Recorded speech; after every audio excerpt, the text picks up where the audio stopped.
नमस्कार, वंदे मातरम। मैं हूं श्यामगिरी। आप देख रहे हैं हमारा चैनल मुद्दा भारत का। मुद्दा भारत का यानी मुद्दा आपका। मुद्दा है महाराष्ट्र से जुड़ी राजनीतिक खबरों का।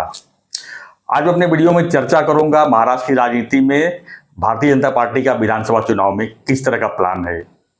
हमारे सहयोगी अनिल सतीश जानूंगा कि आखिर में जो कुछ ही महीने में अभी विधानसभा चुनाव होना है और लोकसभा चुनाव की जो स्थिति हुई है, जो दुर्गति हुई है, उसको देखते हुए नया प्लान क्या बन रहा है। क्या महायुति के अंदर कुछ बदलाव होने वाली है, ऐसी विषयों पर हम चर्चा कर लेते हैं। सर, क्या कहेंगे सर, महायुति जो इस समय प्लान बना रही है, महायुति का प्लान है या बीजेपी का प्लान है, इसी बारे में थोड़ा सा बताइए सर। मैं उसके पहले आपसे पूछना चाहूंगा कि महायुति का क्या प्लान बन रहा है। वो तो आज पेपर में आया है, टीवी पे भी आया है, मैंने भी थोड़ा जानकारी ली है। और क्या प्लान होना चाहिए, क्योंकि आप भी बुजुर्ग पत्रकार है, तो महायुति का क्या प्लान होना चाहिए, बीजेपी का सर, ये बीजेपी की मीटिंग, तो बीजेपी का क्या प्लान होना चाहिए जिसकी वजह से महायुति जीतेगी, ऐसा आपको लगता है?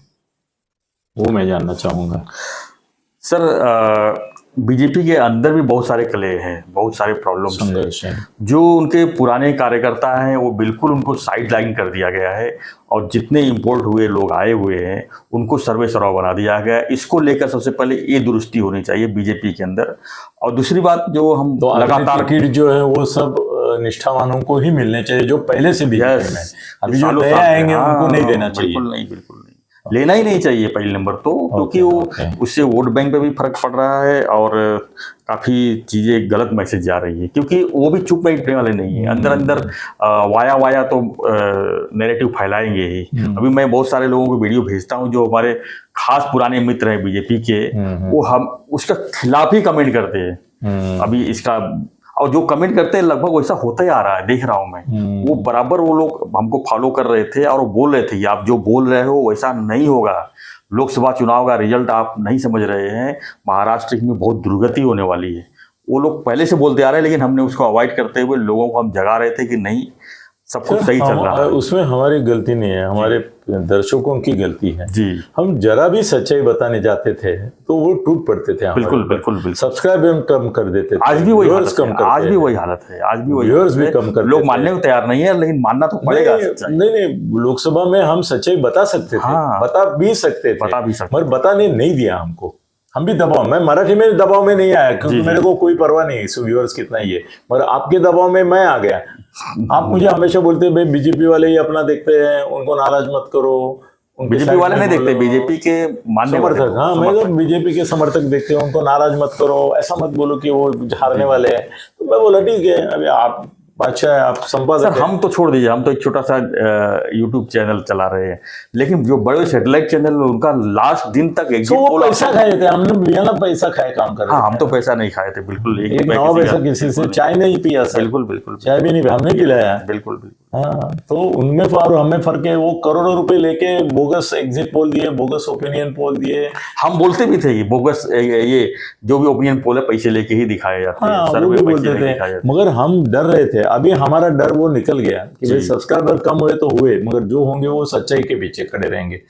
व्यूअर्स कम हुए कोई बात नहीं, मगर जिनको सच्चाई सुनिए वही हमारी सुने। बिल्कुल, यहाँ तक हम आ गए अभी ये थप्पड़ खाने के बाद, क्योंकि हम गलत साबित हुए ना। हमारा कोई दोष नहीं, आपका दोष है। आप मेरे ऊपर प्रेशर डालते रहे कि नहीं बीजेपी बीजेपी बीजेपी, वो नाराज हो रहे, समर्थक नाराज हो रहे, कम हो रहे, भाड़ में गए।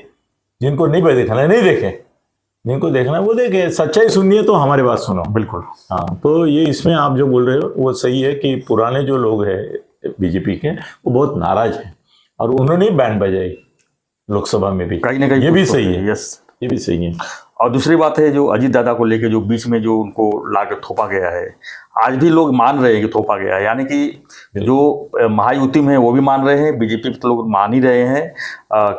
जो पुराने मतलब नए लोगों को लेकर पुराने लोगों को साइड करना, ये कहाँ की नीति है? ये तो हर कोई नहीं चाहेगा कि जैसा हो। बिल्कुल बिल्कुल, क्योंकि बीजेपी सर दूर दूर तक कहीं कोई वास्ता नहीं था। मोदी जी के आने के बाद मोदी लहर आई, तब इनको थोड़ा सा जागृत हुए कि चलो एक सत्ता हमारे पास आ रही है। लेकिन सत्ता आने के बाद फिर जो लोग उस समय पक्ष में थे वही लोग इसमें भी आ गए, यानी कि हाईजैक ही हो गया एक तरह से पार्टी। और बीजेपी के नामो निशान नहीं, सिर्फ मोदी जो है मोदी के नाम पे, मोदी के नाम पे, मोदी के नाम पे। लेकिन लोगों ने दिखा दिया लोकसभा में कि हर चीज मोदी जी की वजह से नहीं चल सकता है। जो लोगों निष्ठावान ने मोदी कार्यकर्ता की गारंटी मानी नहीं। नहीं मानी। बिल्कुल बिल्कुल। और बहुत से लोग बोलते थे कि मोदी जी के नाम पर कितना दिन चलोगे आप। सिर्फ मोदी अकेला क्या कर सकता है जब तक लोग सपोर्ट नहीं करेंगे, यानी मोदी जी अकेले ही क्या सब जगह वोट देंगे? नहीं ना, ऐसा नहीं हो सकता है। वोटर्स को भी जो है वैल्यू देना चाहिए, और जो पुराने निष्ठावान कार्यकर्ता है उनको भी वैल्यू मिलना चाहिए, तब जाके एक संगठन मजबूत बनती है। सब संगठन में जब अंदर से बिखराव होगा, उसका परिणाम इसी तरह से आएगा सर, ये मैं मानता हूँ। आपने सही सही सही मुद्दे पे ये किया है। और मुझे लगता है कि अब उनको क्या करना चाहिए, ये जो मेरा सवाल जी। है उसमें से एक का जवाब आपने दे दिया कि भाई जो पुराने लोग हैं उनकी इज्जत रखनी चाहिए, उनको संधि देनी चाहिए, बिल्कुल। अवसर देना चाहिए। और जो ये आयात किए गए लोग हैं, इम्पोर्टेड, उनको कुछ नहीं देना चाहिए अभी तो, ऐसा एक आपका कहना है, वो बराबर है बिल्कुल। दूसरी एक बार बात अगर आपने देना कही बंद कर कि- देंगे सर, नया आना बंद हो जाएंगे अपने आप। हाँ, और दूसरे आपने बोले कि मोदी कहाँ तक चलेंगे। हाँ, अकेले वो मोदी भी क्या है, करेंगे, वो भी है। हाँ वो भी बात सच निकली, तो वो भी हो गया। तो अभी मोदी के ऊपर उनको ज्यादा फोर्स देना नहीं चाहिए। और क्या करना चाहिए उनको, मोदी गेम प्लान जो है उनका, उसमें और क्या करना चाहिए? जो करने वाले हैं उसमें से कुछ चीजें आई है पेपर में, उसका जिक्र मैं करूंगा, पर आपको क्या लगता है कि और क्या करना चाहिए? और यही करना चाहिए सर। शिवसेना बीजेपी पहले से महाराष्ट्र की एक ब्रांडेड पार्टी है, और उतना ही रखना चाहिए। शिवसेना एंड बीजेपी अब 288 सीट पर जो है सिर्फ शिवसेना बीजेपी लड़ाई करे, और मैं बोलता हूँ 100% जो है कोई प्रॉब्लम नहीं आएगा, और कहीं ना कहीं जो है सत्ता में मतलब शिंदे की शिवसेना। शिवसेना एक ही है सर। बराबर, शिंदे साहब की शिवसेना उबाटा है है, उनकी। हाँ, उनके उबाटा है। तो मैं शिवसेना और बीजेपी की बात कर रहा हूँ, जो उन सालों दोनों से को ही चली आ लड़ना रही है। चाहिए, साथ में अजित दादा भी नहीं कोई चाहिए, नहीं, राज मन से ठाकरे भी नहीं, कोई चाहिए। नहीं, सब लोग अपना इंडिपेंडेंट लड़ो तुम। ये सही है। ये रास्ता अगर अपनाते हैं, ये हम सुझाव कर रहे हैं बार बार। हाँ, ये सुझाव करते हैं। और तीसरा सुझाव ये है कि जो लोग बोल रहे हैं ना कि ऐसा नहीं, वैसा नहीं, वैसा नहीं, ऐसा नहीं, हमको वोट करने का हमारा नाम कट गया, ये कट गया, तो वोटिंग होना बहुत जरूरी है। जब तक वोटिंग अच्छी स्थिति में नहीं होती है, कम से कम 70% वोटिंग जब तक नहीं होती है, तब तक हम जो है ऐसे एक दूसरे को दोष देते रहेंगे, और एक दूसरे का। सो वो नाम कटने के बारे में आपने 2-4 बार बोला, तो एक ने मुझे फोन करके बताया कि सर ज्यादा से ज्यादा 50,000 से 1 लाख तक लोगों के नाम कटे हैं, और आप उनके बारे में इतना बोल रहे हैं कि वो 1,50,000 की वजह से जैसे मानो सब जगह हार हो गई। वो बोले कि वोटिंग ही 40% हुआ है, 50% हुआ जो है, है वोट करते तो लाखों लोगों ने वोट होने के बावजूद, वोटर होने के बावजूद वोट नहीं दिया है। आप बार बार बोल रहे हो वोटिंग करो, मतलब ये रजिस्टर करो। बोले रजिस्टर जो है उनमें से लोग कहाँ गए? वो नहीं गए। वो क्यों नहीं गए, वो उसके बारे में गिरी साहब को बोलने को बोलो। 50,000 का आप बार बार बोल रहे हैं, 50,000 आप बाजू में रह गए, नाम रजिस्टर करो। भाई रोज रजिस्टर करने वाले जो 5 लाख नहीं गए 10 लाख में से, जो ऑलरेडी है उनको बारे में बोलो। उनके बारे में तो हम बोल ही रहे हैं ना कि आप वोटिंग का आपका जो अधिकार है उसके लिए निकलिए, एक दिन तो समय दीजिए, एक दिन छुट्टी नहीं मिलता है। फिर उनका सवाल ऐसा है कि किसको दे? अपनी मर्जी से दे सकते हैं सर, हम थोड़ी बोलेंगे कि आप बीजेपी को दो, या वो बोल रहे लायक आदमी नहीं है जिसको तो नोटा दबाओ, वोटिंग तो करो कम से कम। जब हो सकता है घर से जब आप निकले वोट करने के लिए, कोई तो बटन अच्छा दबा के तो आओगे अपने हिसाब से। नहीं, ये भी नालायक है, वो भी नालायक है, दोनों नालायक हैं। तो फिर क्यों चिल्लाते हो? फिर क्यों चिल्लाते हो आपकी मुसलमानों ने एक तरफ से ज्यादा वोट दे दिया करके? हम चिल्लाते, वो कहाँ चिल्लाते? नहीं, लोग भी चिल्लाते। नहीं, जो लोग गए नहीं ना वोटिंग के लिए, वो नहीं चिल्लाते, वो बोलते अपने कर्मों से इनको जो होना था हो गया जी। और सर मुसलमान बोलते, उसके बारे में भी मेरे को एक फोन आया, बोले महाराष्ट्र की लोक संख्या में मुसलमान कितने % है, ये आपको मालूम है क्या? कौन से शहर ऐसे, कौन सी कॉन्स्टिट्यूएंसीज ऐसी है कि जहां पे मुसलमानों की संख्या ये करती है परिणाम? उन्होंने बोले पूरे महाराष्ट्र में 11 असेंबली कॉन्स्टिट्यूएंसी है जहां पे मुसलमान मेजोरिटी में है जी। वो बोले वो 11 छोड़ने के बाद 288 जो बचते हैं, उनके बारे में आप मुसलमानों को क्यों दोष दे रहे हैं? बिल्कुल नहीं देना चाहिए। मुसलमान 11 कॉन्स्टिट्यूएंसी लोकसभा में जो हुआ तो हुआ, लोकसभा में 11 लोकसभा नहीं, 11 विधानसभा कॉन्स्टिट्यूएंसी में है। 11 विधानसभा कॉन्स्टिट्यूएंसी, जैसे आपने इसका मानखुर्द का और इसका गोंडी का बताया था, धुले का, मालेगांव का था सर, वो 11 कॉन्स्टिट्यूएंसी महाराष्ट्र में जिसमें मुसलमान मेजोरिटी है। और चलो 11 कॉन्स्टिट्यूएंसी गई, 20 निकाल दो, 268 बचते हैं ना, उसका क्या हुआ? वहां पे मुसलमान नहीं है, या तो इतने मामूली है कि उनका आया नहीं आया, फर्क नहीं पड़ा। मतलब ही नहीं। तो हिंदू मुसलमान था ही नहीं। तो हिंदू तो हम बोल ही रहे हैं ना, हिंदू तो बटे हुए हैं, जाति नहीं नहीं, हिंदू मुसलमान था ही नहीं किधर, 11 छोड़ के। 288 में मुसलमान हिंदू संघर्ष ही नहीं था, तो फिर वोटिंग नहीं हुआ। वोटिंग नहीं हुआ, मेन संघर्ष वही था। क्यों नहीं हुआ? और उनका कहना है कि मतलब निवडणूक आयोग का कहना है कि आप बार बार बोल रहे हैं कि बहुत कम हुआ कम हुआ। वो बोले पिछले 50 साल से जो इलेक्शन हुए हैं उसका सबका अगर ये देखेंगे तो यही सरासरी रहती है, 55-60। बंगाल में होती है 70-77, पर वहां ममता आती है। सब उनके फेवर के लोग। हाँ, तो वो बोले ऐसा कोई मतदान में भी आप बार बार जो जिक्र कर रहे हैं ऐसा कुछ नहीं है, जितना होता है उतना ही हुआ है, 1-2% इधर उधर। ठीक है, आप बताइए अब अपनी तरफ से आपकी क्या बीजेपी का गेम प्लान बना रही है आपकी? बीजेपी गेम प्लान आत्मनाश का बना रही है। आत्मनाश का? आत्मनाश, आत्मघात। सर कल उनकी जो मीटिंग हुई उनमें उन्होंने बोला है कि हमको 170 सीटें चाहिए 288 में से। अभी इनको 170 सीटें, जैसे उन्होंने 400 पार करके अपनी बैंड बजा ली ना, ठैक ठैक ठैक ठैक कि ये संविधान बदलने वाले हैं। लोगों में मैसेज किया गया, दलितों में कि ये संविधान बदलने वाले हैं, मुसलमानों में मैसेज किया गया कि ये हमारे ऊपर आक्रमण करने वाले हैं। सर ये 170 बोल के अपने पांव पे कुल्हाड़ी मार ली। शिंदे साहब के मन में ये विचार आया कि 170 क्यों चाहिए इनको, 145 को मेजोरिटी होती है, तो 170 आ गए तो शिंदे गए भाड़ में, अजीत दादा गए गाड़ में है कि नहीं? तो अजीत दादा और शिंदे साहब की जरूरत ही नहीं पड़े जी। इस तरह से गेम प्लान हो रहा है 170 का। 170 पे आड़े रहेंगे वो, गेम प्लान तो यही है। बचा 118। नहीं, बचा कितना छोड़ो, 170 लड़ना ही मतलब ये है कि हम हमारे ऊपर 145 जीत के आ जाएंगे, तुम्हारी जरूरत ही नहीं पड़े। तो पहला ही मैसेज 400 पार से जितना नुकसान हुआ उतना शिंदे साहब और अजीत दादा पवार और राज ठाकरे 3 है ना उनके साथ, वो यही सोचेंगे कि इनको 170 देना मतलब अपने को खत्म करना है। इनको 145 मिल गए तो क्या पूछने वाले हैं हमको, गाड़ी इसमें लेने वाले हैं? वो तो बोलेंगे हम हमारे ऊपर सत्ता में आ गए, मुख्यमंत्री हमारा। फिर शिंदे साहब को उन्होंने जो बोला था कि 2.5 साल ही नहीं, अगले 2.5 साल भी आप रहेंगे, आपके चेहरे पर चुनाव लड़ेंगे। अगर बीजेपी को 170 सीटें दी तो चुनाव कैसे शिंदे साहब के चेहरे पर लड़ेंगे, कैसे लड़ेंगे? तो 288 लड़ना चाहिए फिर बीजेपी। 288 लड़ना चाहिए। हाँ 288 लड़ो, इनको साथ में मत लो। फिर उनको जो करना है करेंगे और बदनाम भी हो जाओ कि देखो सत्ता चाहिए थी, हाँ तो शिंदे साहब को मुख्यमंत्री बनाया, सत्ता मिल गई, मुख्यमंत्री हो गए, मतलब मंत्रिमंडल आ गया उनका, तो इनको ही निकाल लिया। मतलब बदनामी तो हो गई। बदनामी सर, बदनामी। लोग खुन्नस रखेंगे, खुन्नस रखेंगे, बोलेंगे शिंदे साहब का अपन उद्योग का तो किया ही तोड़ के। वो ये नहीं मानते कि शिंदे निकल गए, वो बोलते कि इन्होंने उनको तोड़ा। वो ये नहीं मानते कि शरद पवार से अजीत पवार निकल गए, इन्होंने तोड़ के इधर लाया। आमिष किसने दिखाया? तुमको मुख्यमंत्री पद देता हूं, तुमको उप मुख्यमंत्री पद देता हूं, तुमको ये देता हूं, वो देता हूं, किया किसने? भाजपा ने किया ना।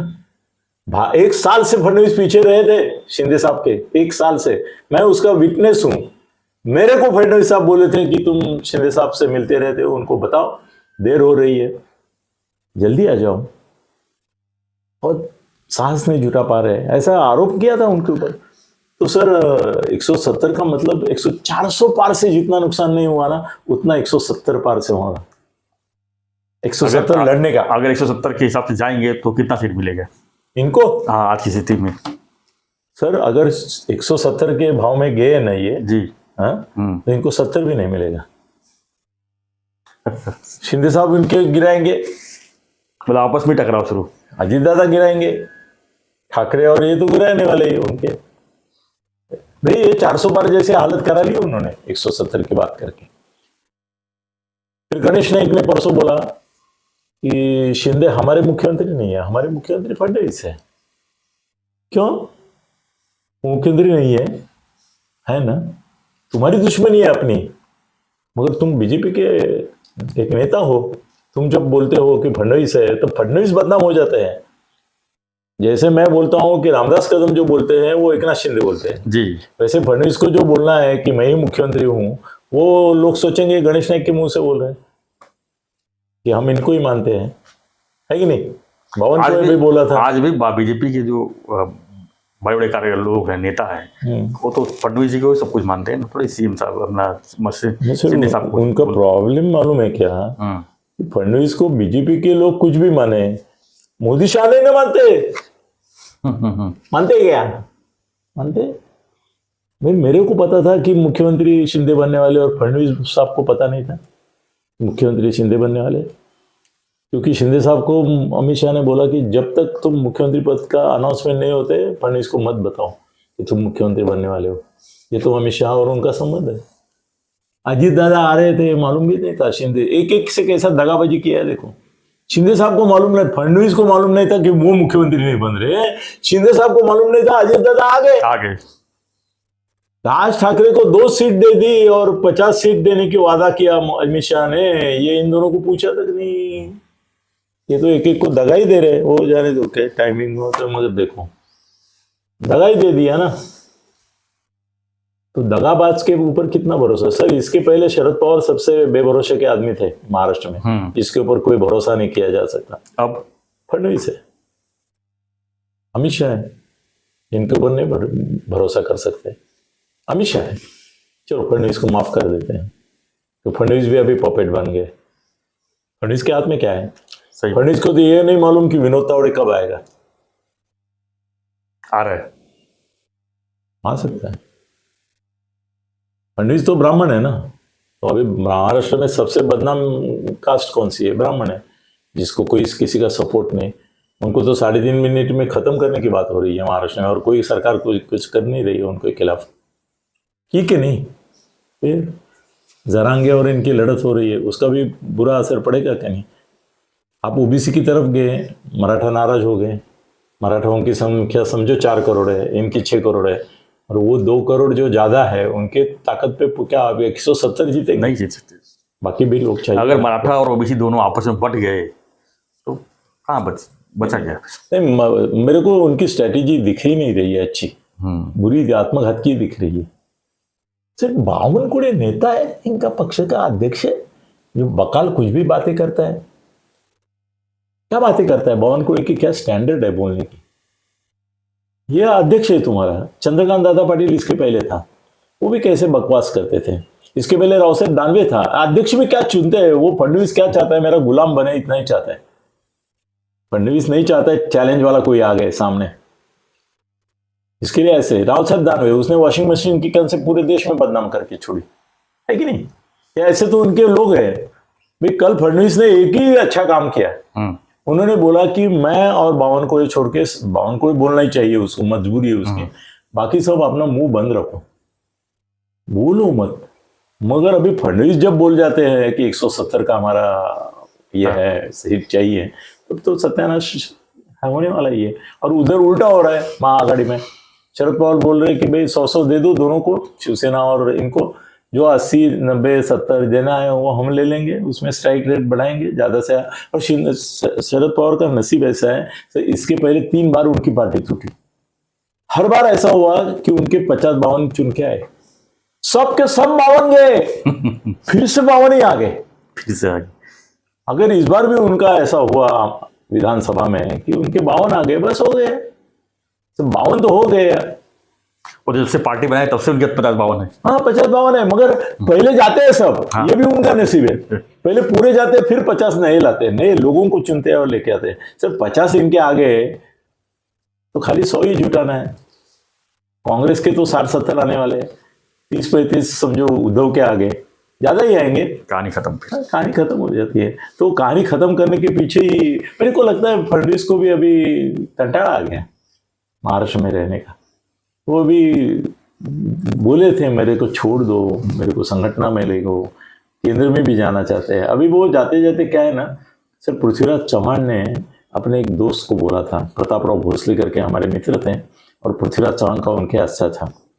एक बार पृथ्वीराज चौहान को उन्होंने पूछा कि भाई आपने तो सरकार डुबा के चले गए, क्योंकि पृथ्वीराज चौहान के बाद इनकी सरकार आई ना। तो बोले मैं डुबा नहीं चाहता था, ये ऐसे गंदे लोग जो है, पवार साहब से लेके, नाम लिया उन्होंने, पवार साहब से लेके जो कांग्रेस और राष्ट्रवादी के भ्रष्ट लोग थे ना, उनको सत्ता में मुझे नहीं आने देना था करके मैं पार्टी को और सत्ता को डुबा के ही चला गया, मैं सार्थक हूं।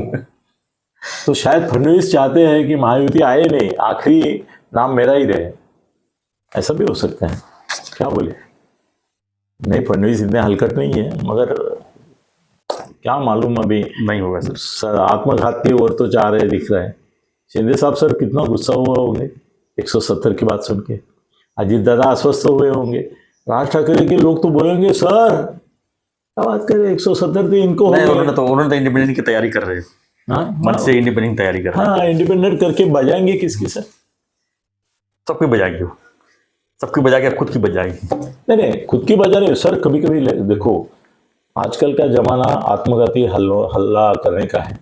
अभी जो दहशतवादी रहते हैं ना, वो पहले क्या करते थे, गोलियां चलाते थे, अभी भी चलाते हैं, मगर ज्यादा करके एक गाड़ी में दारू वड़ा पूरा भर लेते हैं, खुद को ड्राइविंग करते हैं, ले जाके ठड़ाक से मार देते हैं। वो खुद तो मर जाते हैं, मगर एक मरता है तो 200 मरते हैं। सर ये आत्मघात का जमाना है। ये राज ठाकरे ऐसा भी कर सकते हैं कि भाई मैं तो गिरूंगा, मगर इनकी भी सबकी वाट लगा के गिरूंगा। अगर उनको गुस्सा आ गया ना तो बोलेंगे वैसे भी मेरा एक ही था, मेरा कहा 2 आ गए तो भी ज्यादा हो गए, डबल हो गए। भाई राहुल गांधी उधर क्या बोलता है, हमारे डबल हो गए, मेरे भी डबल हो गए, मेरा एक था 2 आ गए। हाँ, अभी बोलते हैं ना लोग कि मोदी से ज्यादा सुप्रिया सुले पॉपुलर है, ग्रेट है। क्यों? कि मोदी को 1.5 लाख से मिला, इसको 3 लाख का मिला। भाई हमारे नरेश मस्के भी मोदी से ग्रेट हो गए ना सर। 1.5 लाख से ज्यादा वाले बहुत है ऐसे सब, कितने लोगों को बोलोगे आप? पर मोदी की तुलना करते हैं ना भाई, तुम 1.5 लाख से आगे, और उसमें भी ऐसा है कि 21 तुम 1000 से तो पीछे थे शुरू में मोदी। वो तो लोग तो बोलते हैं घोटम घोटाला करके लास्ट में उन्होंने वो कैसे भी करके प्राइम मिनिस्टर आना चाहिए करके गड़बड़ करके उनको लाया, नहीं तो वो भी हार जाते थे। ऐसा भी चर्चा है, वो नहीं, उसके ऊपर हम बिलीव नहीं करेंगे। मगर महाराष्ट्र में सिस्टम के 2 छोटे-छोटे उदाहरण आपके सामने रखूं। मगर महाराष्ट्र में युति ने जो इसने बीजेपी ने जो प्लान किया है वो आत्मघात का ही मुझे दिखता है। चलो बस हो गया। हो सकता है अपने वीडियो से उनको कुछ सर इतना मिले, हमारा वीडियो सुन के उनको अकल जाए, इतने वो कच्चे नहीं है। वो बहुत पक्के बने हैं, उनका अपना अलग नैरेटिव रहता है जी। अगर वो नैरेटिव नहीं होता तो ये ऐसे बकवास भी नहीं करते थे। लेकिन इनके इस हालात से जो उनके समर्थक हैं, जो काफी जो राजनीति से कोई लेना देना नहीं है, वो काफी अस्वस्थ हैं। बहुत अस्वस्थ। उनको मैं कहना यही चाहूंगा कि आप लोग नर्वस मत होइए, बस अपना वोट देने का काम कीजिए, अच्छी सरकार चुनिए, हम यही चाहेंगे, और सरकार अच्छी चले, जो भी सरकार आवे अच्छी चले। जो आप भी आ गए यहाँ तो क्या करें, जो भी सरकार आए पहले आप बोलते महायुति की आनी चाहिए। हम तो वही चाहेंगे ना सर, क्योंकि चाहते हैं, हम भी चाहते हैं। 2 साल में देखा है हमने क्या मैं बीजेपी की तरफ ने मैं शिंदे साहब का मित्र करके सोचता हूँ कि शिंदे साहब फिर मुख्यमंत्री। 2.5 साल तो छोड़ दीजिए, 99 से लेके 15 साल जो कांग्रेस एनसीपी की सत्ता रही, वो भी तो हमने देखा है करीब से। क्या डेवलपमेंट हुआ है महाराष्ट्र क्या, और बाकी राज्य के क्या, कितना अच्छा हुआ सब कुछ। सर वो छोड़ो, जितने भी प्रोजेक्ट आज उद्घाटन हो रहे हैं जी, हाँ, वो कांग्रेस के राज्य में ही शुरू हुए हैं। आपको क्या लगता है कांग्रेस के राज्य में 1 साल में बने क्या? कांग्रेस अतुल सेतु, कांग्रेस से ये नहीं, पहले से बन रहा अटल है। सेतु भले 35-40 साल पुराना कॉन्सेप्ट रहा हो, नहीं शुरुआत नहीं, कांग्रेस के राज में सब हुए हैं। शुरुआत उसकी फडणवीस साहब के इसमें हुई, 2014 के बाद हुई है। भले प्रोजेक्ट पहले का था, लेकिन पैसे भी तब लगना शुरू हुए ना। ठीक है, वो अलग बात है। वो बात अटल सेतु से आप कितना बार गए, आप बता दीजिए सर। ये बीजेपी को सबको साथ में लेना पड़ेगा जी, और ये जैसे इन्होंने किया है वैसा ही करना पड़ेगा कि भाई 100 तुम 100 के आगे मत जाओ, तो लोगों को डाउट नहीं आएगा कि आप सत्ता हथियाना चाहते हैं। 100 के आगे भाजपा नहीं, 100 के आगे शिवसेना नहीं, 70-80 जगह इनकी, 50 जगह समझो अजीत दादा का तो सब साइड ही करना चाहिए। जगह ये हम अजीत दादा को अभी साइड लाइन करेंगे। अभी भी बोल रहा हूँ कि अगर शिवसेना बीजेपी अगर साथ में खाई लड़ती है तो मैं तो बोलता हूँ बहुत से लोगों को। सर नहीं, अभी इनको क्या करना चाहिए बीजेपी को कि अजीत दादा की पार्टी छगन भुजबल को हाथ में लेके तोड़नी चाहिए। उनके 35 निकाल लेने चाहिए, सब निकाल लेने चाहिए, प्रफुल्ल पटेल ये इधर आने चाहिए, तो उनको फर्क पड़ेगा। वो करेंगे, वही करने वाले हैं वो, देखते हैं। बोलेंगे नहीं मगर समय है। करेंगे। हो सकता है कि विधानसभा चुनाव और 6 महीना आगे चले जाए उसमें। हाँ वो भी हमने planning बताया चल रहा है, है, वो वो भी हमने planning बताया, वो भी प्लानिंग चल रहा है कि 6 महीना आगे ढकेल दो, जी, जी। कट नहीं, चलो बहुत बस। कुछ इसमें हो सकता है। धन्यवाद। तो फ्रेंड्स, आपको क्या लगता है हमें कमेंट बॉक्स में लिखिए, और ऐसी खबरों के लिए बने रहिए हमारे साथ, और चैनल को लाइक, शेयर और सब्सक्राइब जरूर कीजिए। देखते रहिए हमारा चैनल मुद्दा भारत का। थत्ते साहब का भी चैनल है, अनिल गगन बेदी थत्ते, वो भी उसको देखिए। सब्सक्राइब कीजिए। धन्यवाद। जय हिंद, जय महाराष्ट्र, जय श्री राम।